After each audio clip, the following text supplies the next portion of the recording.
કે મામા ક્यों માર્યો તીર તારો બાણ જો માર્યો કે મામા ક્यों માર્યો તીર તારો બાણ જો માર્યો મામા બાણિયો માર્યો કે મામા ક્यों માર્યો તીર तारो बाणियो मार्यो। ये मैं भजन आपको बाद में सुनाऊंगा आगे।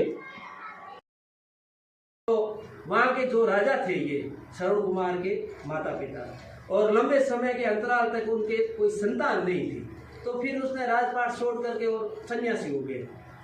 खूब उसने मतलब वो कहीं के मामा क्यों मार्यो तीर तारो बाण जो मार्यो के मामा क्यों मार्यो तीर तारो बाण जो मार्यो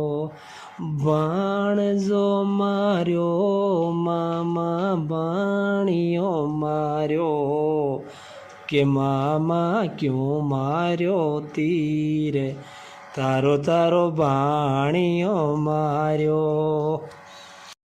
ये मैं भजन आपको बाद में सुनाऊंगा आगे। के मामा क्यों मार्यो तीर तारो बाण जो मार्यो के मामा क्यों मार्यो तीर तारो बाण जो मार्यो